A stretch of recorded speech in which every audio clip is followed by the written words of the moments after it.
วัสดีค่ะกลับมาพบกันอีกแล้วนะคะเปิดศักราชนะคะต้อนรับปีใหม่นะด้วยฉากใหม่นะวันนี้นะน้ำจะมาพูดถึงนะผลิตภัณฑ์จาก Luxury GN นะคะนั่นก็คือ Luxury GN Go Repair Serum นะคะตัวนี้นะทำไมน้ำถึงหยิบยกมาพูดถึงนะจะบอกว่ามันดีจริงๆนะน้ำก็เทสมาหลายเดือนแล้วนะคะเลยตัดสินใจจะมาบอกต่อเพื่อนๆกันนะคะแล้วบอกก่อนว่านางเป็นเซรั่มที่ราคาเอื้อมถึงนะคะคุณสมบัติดีเยี่ยมเดี๋ยวไปดูกันว่าความดีงามของนางมีอะไรบ้างเดี๋ยวชมกันเลยค่ะไปเลยค่ะเดี๋ยวเรามาพูดถึงตัวนี้กันเมื่อสักครู่ที่น้ำได้บอกแล้วนะคะ Luxury GN Go Repair Serum เดี๋ยวให้ดูใกล้ๆนะคะนางเป็นเซรั่มที่ผสมผงทองคำบริสุทธิ์นะคะเดี๋ยวจะมาบอกวิธีใช้กันแต่ก่อนอื่นน้ำจะบอกคุณสมบัติของเขาก่อนเซรั่มตัวนี้เนี่ยช่วยต้านอนุมูลอิสระนะคะให้ผิวเนี่ยดูอ่อนโยนอ่อนเยาว์นะแล้วก็ให้ผิวชุ่มชื่นนะคะจริงๆแล้วใช้ปุ๊บหน้านุ่มเลยแบบพอทาปุ๊บหน้าแบบ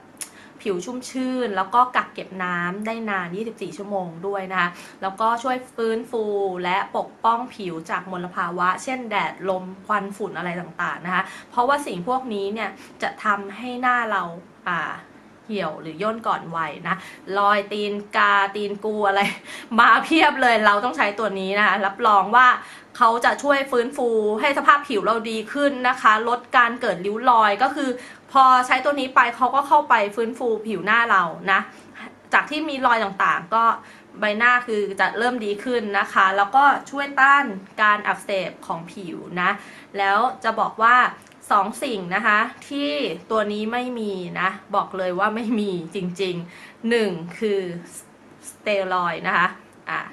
2คือปลอดนะคะ2 สิ่งนี้นะคะไม่ว่าเพื่อนๆจะซื้อผลิตภัณฑ์อะไรก็ตามนะคะให้คำนึงถึงนะว่า2 สิ่งนี้ไม่ควรมีอยู่ในเครื่องสำอางในครีมหรือเซรั่มนะคะเพราะว่าจะทำให้หน้าพังนะอันนี้น้ำก็บอกไว้เผื่อเป็นความรู้สำหรับเพื่อนๆที่ยังไม่รู้นะคะเดี๋ยวน้ำจะมาบีบให้ดูข้างในกันนะ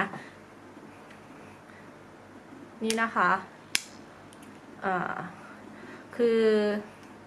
เซรั่มเนี่ยเขาแบบค่อนข้างเข้มข้นมากอันนี้เห็นชัดหรือเปล่าเข้มข้นจริงๆแล้วก็กลิ่นหอมด้วยคือพอทาแล้วรู้สึกว่าหอมแบบหอมดอกไม้ทาแล้วมันสดชื่นนะวิธีใช้ก็คือทาเช้านะคะแล้วก็ตอนเช้าเนี่ยเช้ากับก่อนนอนนะแต่ตอนเช้าเนี่ยพอทาเนี่ย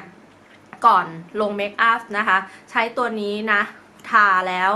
ลงเมคอัพตามไม่ตกล่องน้ำรับรองได้เพราะว่าน้ำใช้อยู่ทุกวันนะคะแล้วก็ก่อนนอนนะก็ลงเซรั่มตัวนี้นะคะแล้วก็ลงครีมต่างๆที่เพื่อนๆใช้อยู่ลงตามได้เลยนะคะรับรองได้ว่าหน้าจะนุ่มหน้าจะใสนะคะแล้วก็ปราศจากสเตียรอยด์กับปลอดด้วยนะราคาตอนนี้นะอันนี้น้ำบอกเลยราคาตอนนี้เนี่ยเขาอยู่ที่ราคาปกติอยู่ที่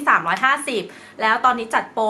เหลืออยู่ที่290เท่านั้นเองจริงๆแล้วราคา200-300 บาทกับเซรั่มคุณภาพขนาดนี้นะว่ามันคุ้มนะคะน้ำก็เลยเลือกที่จะมาบอกต่อเพื่อนๆกัน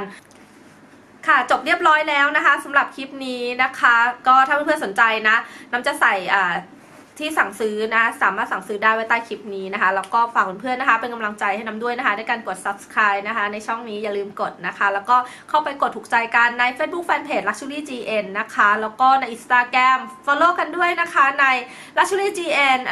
_official ทั้งหมดน้ำจะใส่ลิงก์ไว้ให้ข้างล่างเหมือนเดิมนะคะแล้วก็ถ้าเพื่อนๆอยากให้น้ำทำอะไรนะคะหรือมีคำติชมหรือว่าจะสอบถามอะไรใส่ไว้ใต้คลิปนี้ได้เลยน้ำยินดีตอบทุกคำถามค่ะแล้วก็คลิปต่างๆที่น้ำทำไว้อยู่ตรงนี้นะคะแล้วคลิปอื่นๆอยู่ตรงนี้นะถ้าใครอยากรู้ว่าน้ำทำอะไรไว้บ้างดูในนี้ได้เลยนะคะเป็นกำลังใจให้น้ำด้วยพบกันใหม่คลิปหน้าค่ะสวัสดีค่ะ